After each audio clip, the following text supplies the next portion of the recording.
Assalamualaikum warahmatullahi wabarakatuh. Om Swastiastu, Namo Buddhaya, salam kebajikan, salam sehat, salam sejahtera untuk kita semuanya. Yang saya hormati Bapak Ibu Asesor. Perkenalkan, saya Nita Teresia S.Kes. Saya merupakan dosen prodi D3 Keperawatan, jurusan Keperawatan Poltekkes Kemenkes Palangkaraya dengan nomor induk dosen nasional 40250981101. Pada kesempatan ini, izinkan saya menyampaikan pernyataan diri sebagai dosen dalam unjuk kerja pelaksanaan Tridharma perguruan tinggi, khususnya pada bidang pendidikan dan pengajaran, sebagai salah satu persyaratan mengikuti sertifikasi dosen tahun 2026. Pada pemaparan ini saya akan menjelaskan proses pembelajaran pada mata kuliah yang saya ampu, yaitu keperawatan anak, dengan menerapkan pendekatan pembelajaran DIE, Delivery, Interaction, dan Assessment. Melalui pendekatan tersebut, saya akan memaparkan beberapa aspek penting pembelajaran yang meliputi deskripsi mata kuliah, capaian pembelajaran mata kuliah, materi pembelajaran, metode dan strategi pembelajaran, sistem penilaian, dan dokumentasi proses pembelajaran melalui rekaman video pembelajaran. Mata kuliah keperawatan anak merupakan mata kuliah wajib yang bersifat mata kuliah inti yang ditempuh oleh mahasiswa di semester 3 dengan kode mata kuliah WAT 53325 dan memiliki beban SKS 3 SKS. Pada mata kuliah ini tidak memiliki prasyarat karena merupakan mata kuliah dasar yang menjadi fondasi bagi mahasiswa dalam memahami konsep keperawatan anak sebelum melanjutkan pada mata kuliah keperawatan yang lebih kompleks. Dalam pelaksanaannya, saya bertugas sebagai koordinator mata kuliah bersama tim dosen pengampu lainnya. Secara umum, mata kuliah keperawatan anak membahas konsep dasar keperawatan pada bayi dan anak, baik dalam kondisi sehat maupun sakit. Pembelajaran dirancang agar mahasiswa mampu memahami pertumbuhan dan perkembangan anak, mengidentifikasi kebutuhan dasar anak, melakukan pengkajian keperawatan, menetapkan diagnosis keperawatan, menyusun rencana asuhan keperawatan, melaksanakan intervensi keperawatan, serta melakukan evaluasi keperawatan sesuai dengan standar praktik keperawatan yang berlaku. Setelah mengikuti seluruh rangkaian perkuliahan, diharapkan mahasiswa mampu menjelaskan konsep dasar keperawatan anak, menyusun asuhan keperawatan secara komprehensif, serta mengaplikasikan berbagai keterampilan dan prosedur keperawatan anak secara tepat, aman, dan profesional sesuai dengan capaian pembelajaran mata kuliah. Selanjutnya, saya akan memaparkan capaian pembelajaran mata kuliah beserta strategi pembelajaran yang akan saya gunakan untuk mencapai kompetensi tersebut. Adapun capaian pembelajaran pada mata kuliah keperawatan anak meliputi CPL 2, lulusan mampu melakukan asuhan keperawatan pada individu, keluarga, dan kelompok dalam kondisi biasa dan dalam kondisi kegawat daruratan dengan memperhatikan aspek biopsikososial dan spiritual yang menjamin keselamatan pasien sesuai standar profesi keperawatan. CPL 3, lulusan yang menerapkan konsep, prinsip, dan teknik komunikasi terapeutik dalam pelaksanaan asuhan keperawatan secara komprehensif sesuai dengan kode etik keperawatan.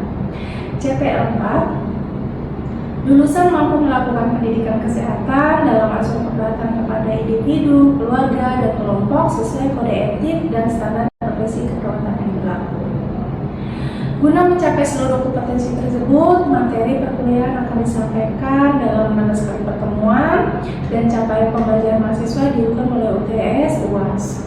Proses perkuliahan pada dasarnya dilakukan secara luring, namun apabila terdapat kendala, pembelajaran dilakukan kepada metode daring. Selanjutnya saya akan menjelaskan teknik pembelajaran DIE. Delivery. Pada awal pertemuan, saya membagikan RWS kepada mahasiswa sekaligus menyepakati kontrak belajar bersama. Di setiap pertemuan, saya awali dengan salam, doa, dan melakukan absensi melalui CAK, serta mengulas kembali materi pertemuan sebelumnya. Sebelum masuk ke materi yang baru dan sesi tanya jawab, di akhir dari sesi perkuliahan saya juga menyampaikan menyampaikan materi untuk pertemuan berikutnya, membagikan materi pembelajaran melalui WhatsApp grup, dan menutup perkuliahan dengan doa. Selain itu, saya juga berupaya mengajarkan materi kuliah dengan cara yang menarik agar mahasiswa tetap antusias dan tidak jenuh, termasuk sesekali memberikan humor di tengah perkuliahan supaya suasana belajar tidak terasa membosankan.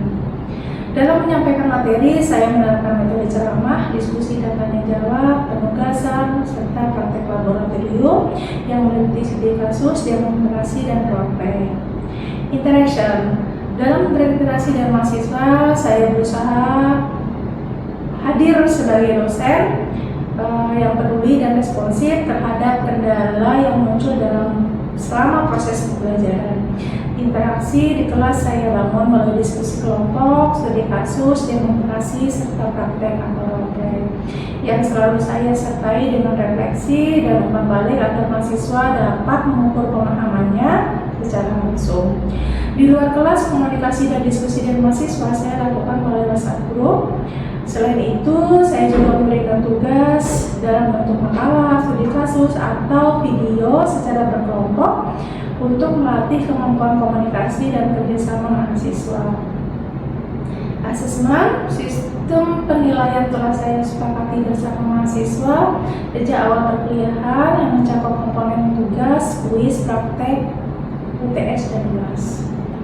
Rincian bobot penilaiannya yaitu tugas 20%, kuis 20%, ujian praktek 30%, UTS 15%, dan UAS 15%. Demikian pemaparan deskripsi diri saya terkait mata kuliah keberatan anak yang saya ampu.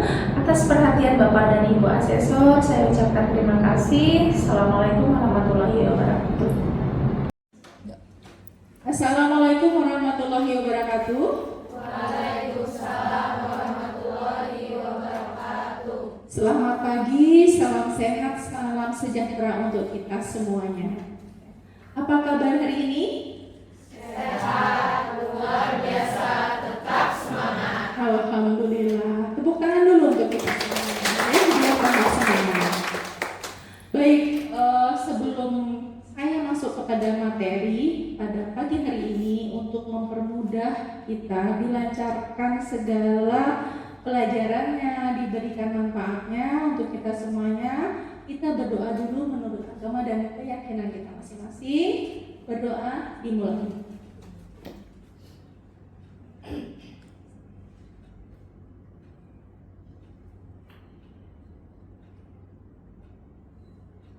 Berdoa selesai. Oke. Sebelum masuk materi, siakat sudah saya buka. Tolong teman-teman absen dulu lewat siakat ya. Saya persilahkan.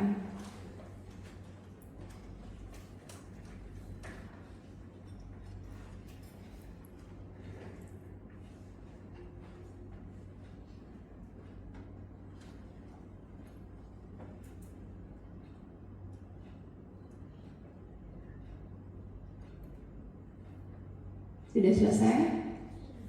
Ya. Sebelum masuk materi pada hari ini, saya mau mengulas sekali ya sedikit materi tentang minggu kemarin. Ya, kira-kira ada yang masih ingat nggak minggu kemarin kita belajar tentang apa? Silakan. Tentang tren dan isu keperawatan anak. Tren dan isu keperawatan anak. Dengan siapa? Angel. Dengan Angel. Tepuk tangan buat Angel. Hari ini kita masuk ke pertemuan ketiga ya dengan pokok bahasan konsep perawatan anak sehat dan praktik screening ya. Tumbuh kembang pada anak.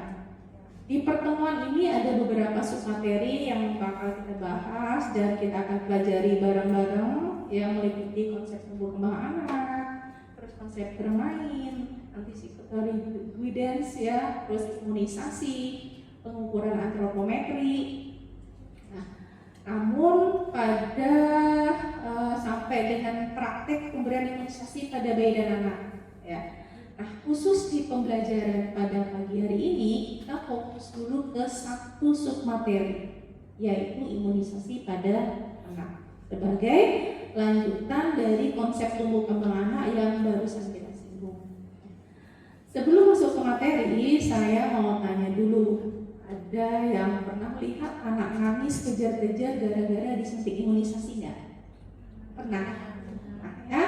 Nah, justru itu bukti kita perlu paham betul soal ini. Kenapa? Biar nanti kita bisa jelasin ke orang tua kenapa imunisasi itu penting. Bukan cuma buat anak nangis aja, ya, tapi ya singkatnya imunisasi itu salah satu upaya meningkatkan kekebalan tubuh pada anak, ya. Supaya apa? Supaya terhindar dari penyakit menular yang berbahaya tentunya. Sebagai calon perawat, ya, kalian ini kan calon perawat nih, kita wajib paham manfaatnya, jenisnya, jadwalnya, biar nanti apa?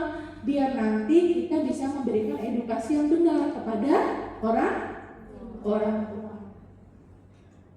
Oke, materi yang akan saya sampaikan ini mencakup tentang satu pengertian imunisasi, ya, pengertian imunisasi, terus fungsi imunisasi, jenis vaksin, terus jenis kekebalan tubuh, imunisasi dasar, imunisasi lanjutan, manfaat imunisasi. Sesuai kontrak belajar kita di awal semester, ya, cara belajarnya nanti campuran. Campuran itu dalam arti ada penjelasan materi, ya, pembelajaran seperti biasanya, terus ada namanya diskusi, ya, ada namanya tanya jawab, penugasan. Nah, terus nanti kita ada praktek lab.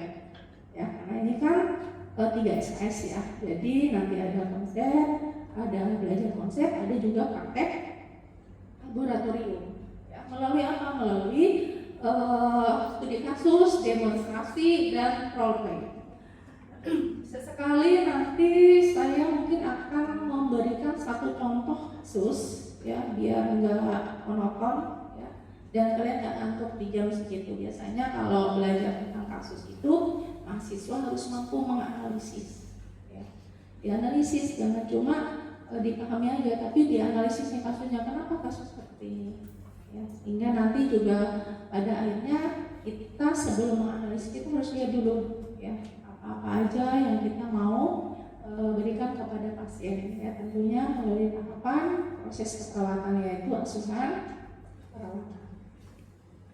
Oke, kita mulai ya. Nah, imunisasi pada anak. Apa itu imunisasi? Imunisasi itu berasal dari kata imun yang berarti kebal atau resisten. Ya. Imunisasi adalah suatu cara upaya untuk meningkatkan kekebalan tubuh seseorang secara aktif terhadap suatu penyakit. Sehingga apabila suatu saat terpajan dengan penyakit tersebut tidak akan sakit atau hanya mengalami sakit ringan.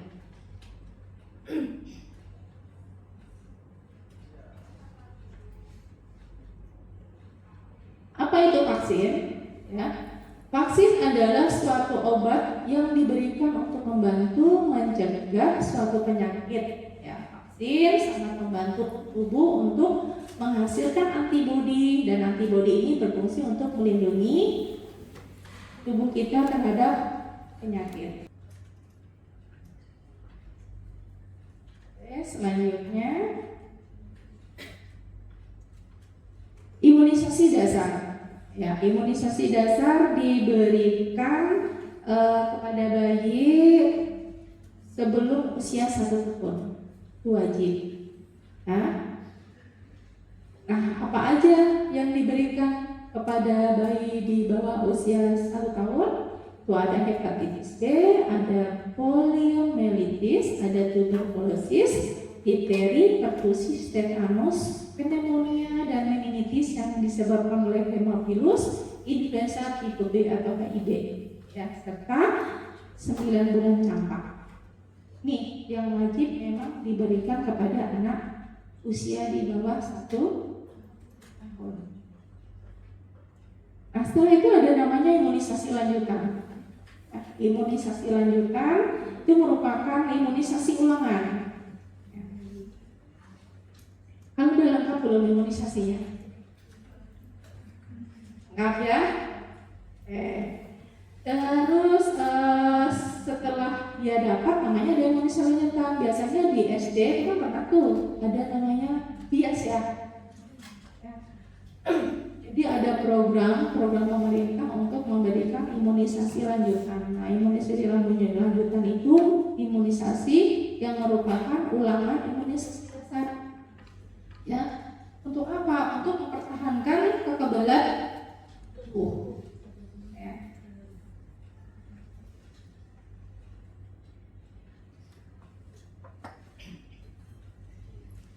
Nah, ini ada jadwal imunisasi ya serta pencegahannya. Dan imunisasi lanjutan ya, kalau tadi saya sampaikan adalah bahwa ada imunisasi yang wajib yang diberikan kepada anak usia sebelum 1 tahun ya, dari BCG sampai dengan campak. Setelah itu lanjutannya adalah di usia seperti yang ada di layar.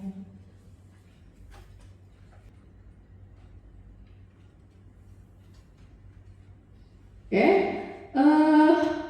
baik teman-teman semuanya, saya mau tanya dulu nih, ya, menurut kalian, ya, apa sih yang dimaksud dengan imunisasi dan kenapa imunisasi itu penting untuk? Ya, silakan.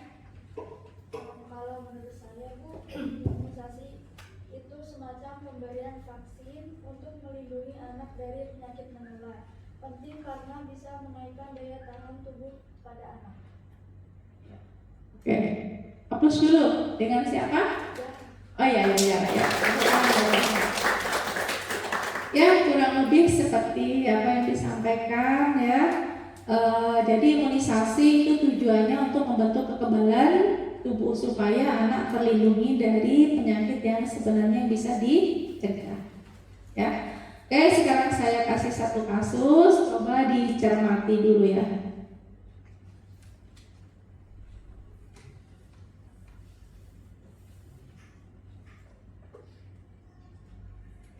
Kasusnya gini, seorang ibu membawa bayi usia 9 bulan ke puskesmas. Setelah diperiksa, ternyata bayinya belum dapat imunisasi campak karena orang tuanya takut anaknya demam setelah diimunisasi. Kalau kalian jadi perawat, ya, yang menangani ini kira-kira yang harus kita ngapain dulu apa? Ada yang tahu kan? Saya, Bu. Silakan. Kalau saya mungkin pertama-tama saya dengerin dulu kekhawatiran ibunya. Baru saya jelaskan kalau demam ringan setelah imunisasi itu wajar, bukan tanda bahaya. Terus saya anjurkan supaya imunisasinya tetap dilanjutkan sesuai jadwal. Dengan siapa? Septi. Oh, dengan Septi. Tepuk tangan dulu buat Septi. Bagus, Septi ya.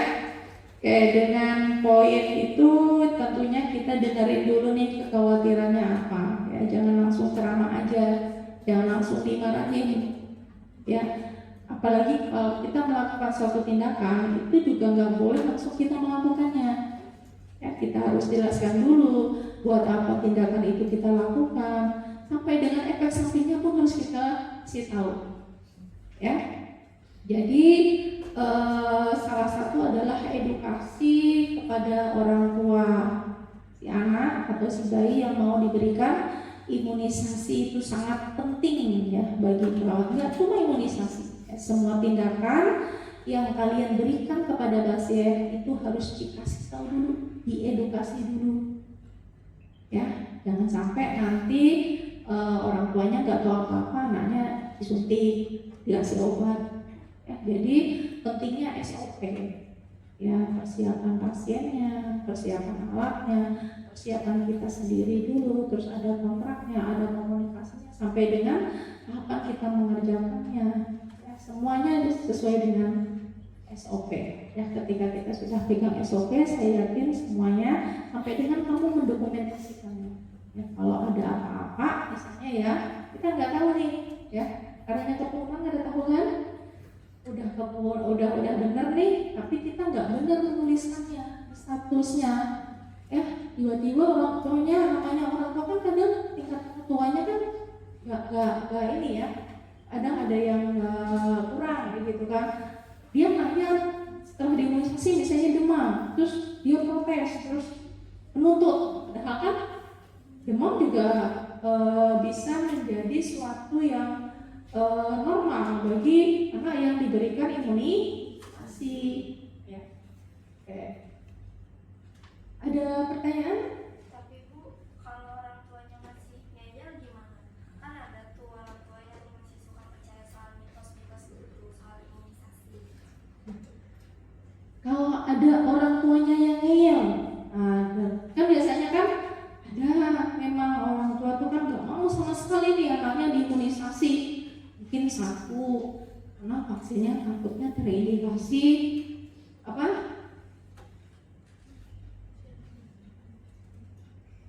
Ya tadi, ya kan ada memang ya. Padahal namanya ini kan pasti sudah ditelaah, diteliti, ya kan sudah melalui berbagai macam sehingga ini boleh diberikan vaksin, diberikan imunisasi nih. Ya ada yang bisa jawab nggak dari pertanyaan si Septi tadi? Kalau orang tuanya ngeyel gimana ya? Diapain nih orang tuanya? Gitu. Ya. Yang perlu kita tahu ya, pasien atau keluarga itu manusia itu makhluk yang unik.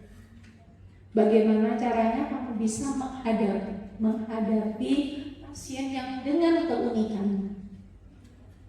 Tentunya kalian udah belajar bagaimana berkomunikasi yang baik, ya kan? Bersopan santun, ya bagaimana memberikan edukasi kepada keluarga atau pasien dengan cara bahasa kita yang mudah pahami, ya. Tentunya dengan pertanyaan tadi, ya itu tantangan buat kita. Ya. Ketika orang ngeyel, kita lawan ngeyel, ya jangan. Ya kita orang berilmu, ya. Kita lawan dengan apa? Dengan bahasa ilmiah, ya. Artinya, makanya kalau biar kita ini bisa latihan langsung, sekarang ya kita diskusi dulu ya. Kita diskusi terkait ini tadi, nanti kita bagi kelompok-kelompok kecil. Nah tugasnya satu ya, tugasnya kalian ya. Satu, susun langkah-langkah edukasi ya buat orang tua yang masih ragu dalam memberikan anaknya imunisasi. Oke, nah terus nanti tolong dipraktekkan dalam bentuk role play secara singkat sebagai bagian dari penilaian praktikumnya saya. Ya. Saya akan menilai kalian. Itu saya akan anggap nanti sebagai nilai praktikum. Nah, detail kelompoknya ya dan jadwalnya nanti saya akan kirim ke WhatsApp-nya si Peratan Anak. Ya, jadi melalui situ saya kirim soalnya, maksudnya kasusnya, supaya yang tidak datang hari ini bisa tetap terinfo. Ya, tolong nanti tugasnya si untuk men-sharekan apa yang menjadi bahasan topik kita pada pagi hari ini. Oke, baik, semua sistem penilaian yang sudah kita sepakati bersama di awal perkuliahan. Penilaian pada pertemuan ini masuk ke beberapa komponen berikut. Ya. Yang pertama adalah keterkaitan dengan rincian. Ya, rincian buat penilaian kuliah akan saya sampaikan bahwa ada kuis terkait bagaimana mahasiswa memahami konsep imunisasi pada pertemuan ini. Nah, kontribusinya kuis ini bagian dari 20% dari nilai akhir semester. Itu yang pertama. Yang kedua, tugas kelompok berupa langkah-langkah edukasi tentang imunisasi itu kontribusi pada komponen tugas bagian dari 20% nilai akhir semester. Selanjutnya, praktek role play edukasi kepada orang tua itu menjadi bagian latihan yang dinilai dalam komponen ujian praktek 30%, ya, yang diujikan secara komprehensif di akhir semester. Untuk rubrik penilaian itu akan mencakup pertama pemahaman tentang konsep imunisasi pada anak, terus kemampuan mengidentifikasi manfaat, jenis dan jadwal imunisasi, kemampuan memberikan edukasi kepada orang tua mengenai imunisasi, ya, terus kerjasama tim dan komunikasi selama role play. Oke, bisa dipahami? Nah, semua kegiatan ini bertujuan supaya apa? Supaya kalian gak cuma paham konsep aja, ya, tapi bisa menerapkan edukasi yang tepat kepada orang tua, ya, dalam kita praktek keperawatan sesuai dengan capaian pembelajaran pada mata kuliah, khususnya pada mata kuliah keperawatan anak. Baik teman-teman semuanya, demikian pembelajaran kita hari ini tentang imunisasi pada anak, ya, sebagai bagian dari pertemuan kita ketiga mengenai konsep keperawatan anak sehat dan sakit, screening tumbuh kembang pada anak, ya. Sebelum kita tutup, ya, materi pertemuan berikutnya adalah pertemuan keempat, ya, jadi minggu depan, ya, dengan topik konsep dan praktik neonatal esensial. Silahkan dipelajari dulu di rumah biar pas ketemu nggak kaget. Jadi RPS-nya, ya, jadwalnya sudah saya sampaikan di grup khusus SIPEN keperawatan anak. Jadi tolong nanti tugasnya SIPEN untuk men-sharekan lagi RPS kepada semua teman-temannya, ya. Nah, materi hari ini termasuk pembagian kelompok untuk tugas role play akan saya bagikan tadi yang saya sudah sampaikan. Silahkan dipelajari dan dikoordinasikan bersama kelompoknya masing-masing. Untuk pembagian kelompok gimana, Bu? Silahkan nanti SIPEN yang mengatur, ya. Oke. Ingat, ya, jadi sebagai calon perawat, ya, kita nggak cuma bertugas memberikan tindakan, tapi juga ada yang namanya mendidik dan motivator. Bagi siapa? Bagi masyarakat, supaya pentingnya imunisasi bisa dipahami dengan baik, ya. Ilmu yang kalian pelajari pada pagi hari ini mungkin jadi langkah awal untuk melindungi kesehatan banyak anak di masa depan, ya.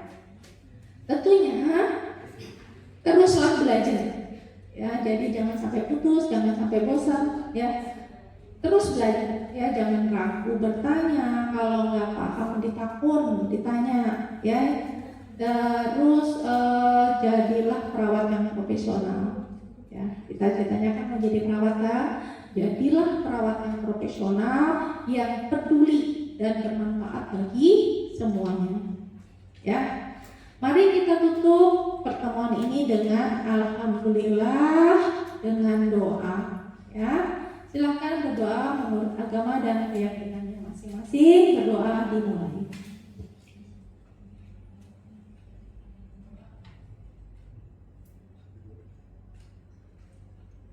Berdoa selesai. Terima kasih atas perhatiannya. Semoga bermanfaat untuk kita semuanya. Salah dan hilaf mohon dimaafkan, ya. Selamat pagi, assalamualaikum warahmatullahi wabarakatuh. Salam sehat, salam sejahtera untuk kita semuanya. Tetap semangat, ya. Terima kasih. Selamat pagi.